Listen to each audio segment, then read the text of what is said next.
what was the economic idea? What was the big idea, or the thing that you learned studying history and economic history that you really took with you when you went to the Bank of England that's served you well? Well, I mean, I think, look, first of all, it's an absolute pleasure and thrill to be here this evening. It really is my pleasure and thrill. I do think there was actually a very big, I mean, Adam Smith had many ideas.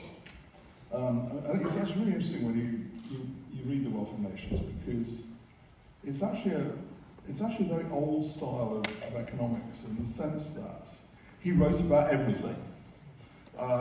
These days economics is incredibly specialist. And if you go back to people like Smith, his view was that he had to explain the world, and he set out to do it. He did pretty well as well. But so, as one said, there is actually something in The Wealth of Nations for everybody, and it's true. I mean, it's all there. I think the thing that there is, if you had to, I think, take one thing out of The Wealth of Nations, though, it's absolutely relevant today. And I'll tell a story about how I lean on it actually today.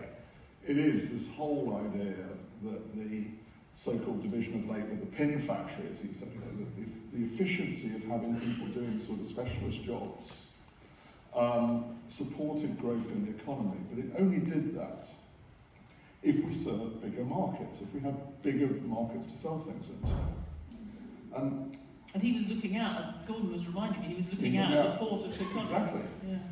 And from that you get what in economic history is often called Smithian growth, which is all about trade. It's all about the way that trade can support growth, because if you get a bigger market that you're serving, you can have more specialism, more division of labour, more growth. And that's, in a way, I think, probably big. I would say Smith's probably biggest and most important legacy. And I'll tell the story to say, because I lean on Smith a lot on this, but I think in a very appropriate way. I don't think it's inappropriate, because I get asked about Brexit a lot. And I say, look, I'm a public official.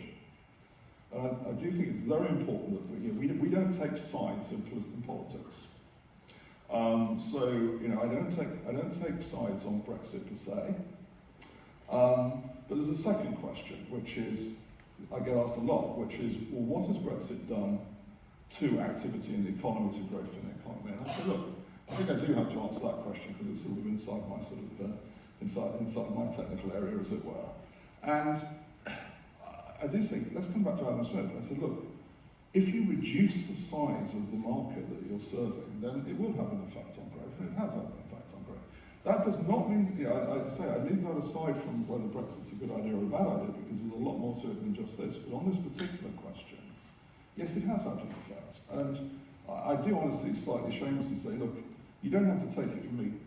Read Adam Smith. But did you have, so we're going to, and I suspect we're going to end up, we want to talk about a lot of the issues that we're grappling now, that you're grappling with at the Bank of England. But I'm going to force you to go back to some of that sort of period as a student, but also